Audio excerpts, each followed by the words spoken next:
Shaggy knows he's a good boy. But things weren't always so good for this lovable canine. As a matter of fact, he had a rough start. Shaggy came from one of our rescue partners in southern West Virginia. He was actually in a home and had been attacked by other dogs in the home.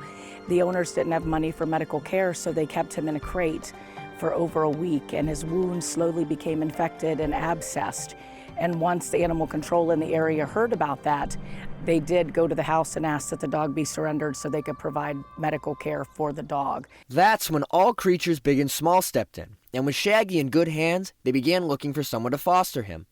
It didn't take long for Rachel and Nico to come to the rescue. Shaggy is probably the most simple, easygoing. Everybody we talk to or sees him is like, he's the most chill dog. He fit in with us so well, and he was just a little love bug and a very easy dog, and that's kind of what we're looking for. So he's just been kind of our pal, and he likes to do everything with us.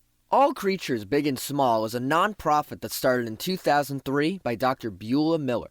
She and her volunteer team have rescued over 2,700 animals, placing them in loving, responsible, and committed homes, with a large focus on keeping up with the animals' medical care. We've taken in animals that were strays, we've taken in sick and injured animals, we've provided medical care for them, and then we've been able to find them homes.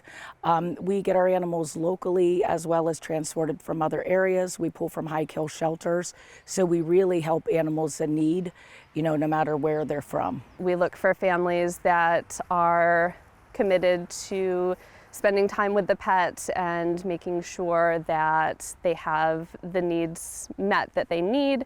They are able to take them to any medical appointments they need to, and are willing to work with us to help find that forever home for them. While based in Jefferson, Oswego, and Onondaga counties, the organization has no physical location. Instead, they rely on fosters to help adopt their animals out. This is where Shaggy comes in. When Rachel and Nico decided to foster him, they had no intention of adopting, but they quickly fell in love and decided to keep him. In the pet foster world, there's a name for that. It's called a foster fail. A foster fail is when you foster a pet and you end up adopting them. It's not a negative thing. We find it as a very positive experience. It just means that you love that pet and you can't see them go to another home and you want to keep them for yourself and adopt them.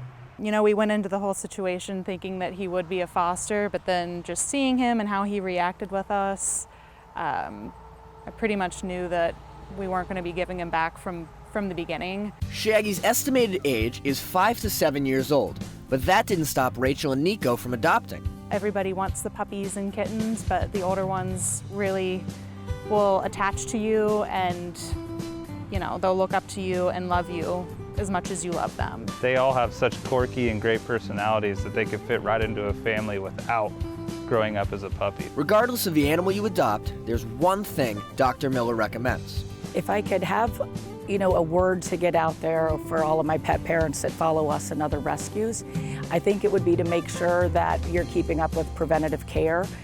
Finding veterinary appointments these days with pet ownership being up and actual veterinarians being, our numbers are down. Make sure you get them in for their vaccines to a clinic, get them in for their wellness visits. In Jefferson County for WPBS Weekly, I'm Luke Smith.